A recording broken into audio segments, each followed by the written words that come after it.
नमस्कार। हिंदी की पाठशाला यूट्यूब चैनल में आप सबों का स्वागत है। गुरु कै सद कै करूं, सतगुरु के सद कै करूं, दिल अपड़ी का साछ, कलिजुग हम स्यूं लड़ी पड़या, मुँह कम मेरा बाच कबीरा, मुँह कम मेरा बाच।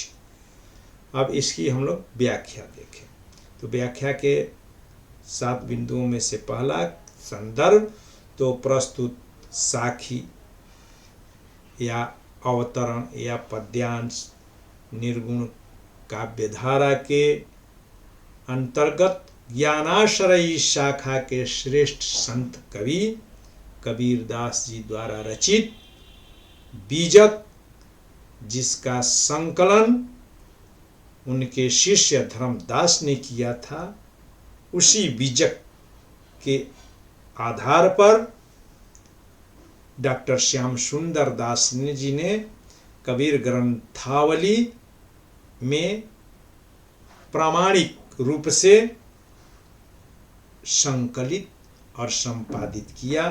तो उसी कबीर ग्रंथावली के गुरुदेव को अंग पाठ से यह लिया गया है।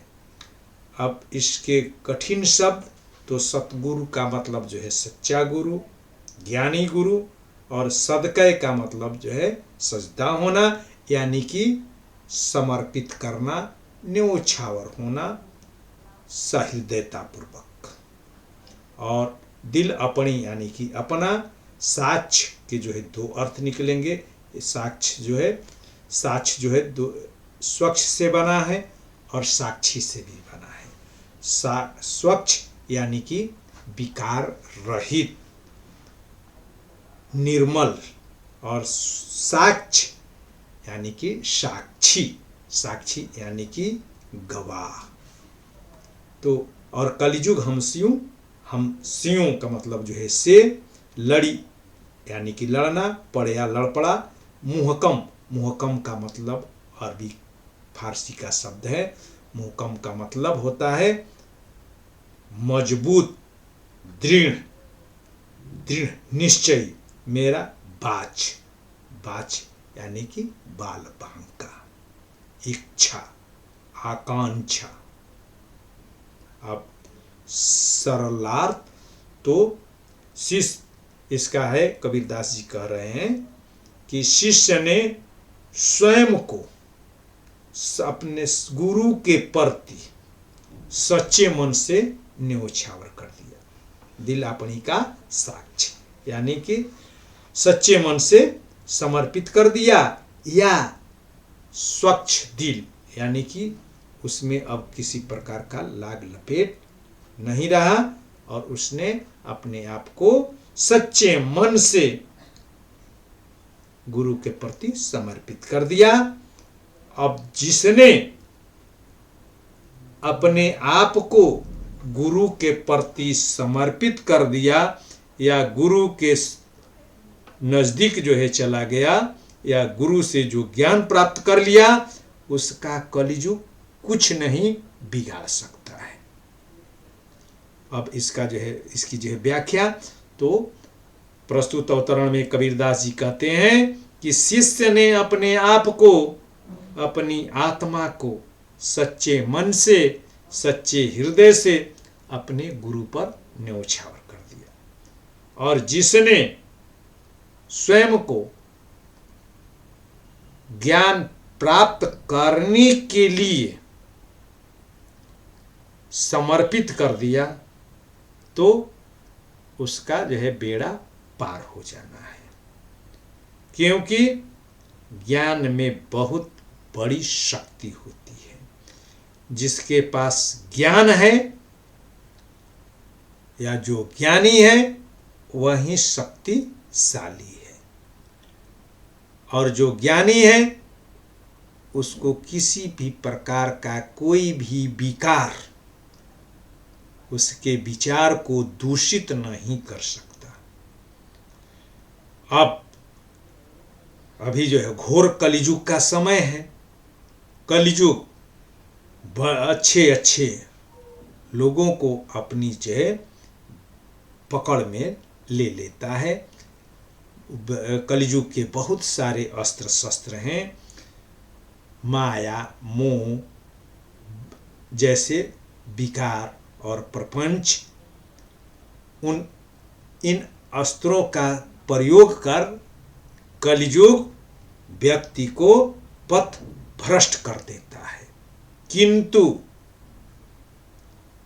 कबीरदास जी का वह कुछ भी बाल बांका नहीं कर सकता है, क्योंकि उन्होंने अपने सच्चे गुरु से सद्ज्ञान प्राप्त कर लिया है और उन्हें आत्मज्ञान हो गया है। और जिसको आत्मज्ञान हो जाता है उससे इस कलियुग के द्वारा जो है चलाए गए कोई भी तीर, अस्त्र शस्त्र निष्फल हो जाएंगे। तो इसका जो है केंद्रीय भाव या मूल भाव यही होगा कि ज्ञान में बड़ी शक्ति है। ज्ञान के बल पर हर जंग जीता जा सकता है। जो ज्ञानी है वही शक्तिशाली है। अब इसमें जो है विशेष क्या है, तो देख रहे हैं कि मुहकम शब्द का यहाँ पर जो है प्रयोग हुआ है। मुहकम अरबी फारसी का शब्द है।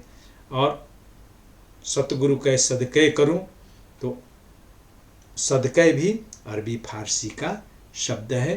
तो अरबी फारसी के शब्दों का भारतीय उपभाषाओं के साथ, देशी भाषाओं के साथ या देशज शब्दों के साथ मेल करा करके बड़ा ही जो है भावप्रवण अर्थ निकालने में यहाँ कबीर सक्षम है। और चूंकि इसमें कलियुग परास्त नहीं कर सकता है शिष्य को, क्योंकि उसके पास जो है ज्ञान का शक्तिशाली शस्त्र है। तो यहाँ पर कलियुग क्यों नहीं हरा सकता है, तो इसका तर्कपूर्ण उत्तर है कि शिष्य को ज्ञान प्राप्त हो गया है, उसे आत्मज्ञान हो गया है। तो तर्क के साथ इसे निरूपित किया गया है या स्थापित किया गया है। और जब तर्क पूर्ण समर्थन होता है तो वहाँ पर काव्यलिंग अलंकार होता है। तो इसमें काव्यलिंग अलंकार है और अनुप्रास अलंकार है। म की मुहकम और मेरा में म की आवृत्ति होने के कारण, और वैसे ही अंतिम में साक्ष और बाक्ष में छ और छ की आवृत्ति होने के कारण अंत्यानुप्रास है।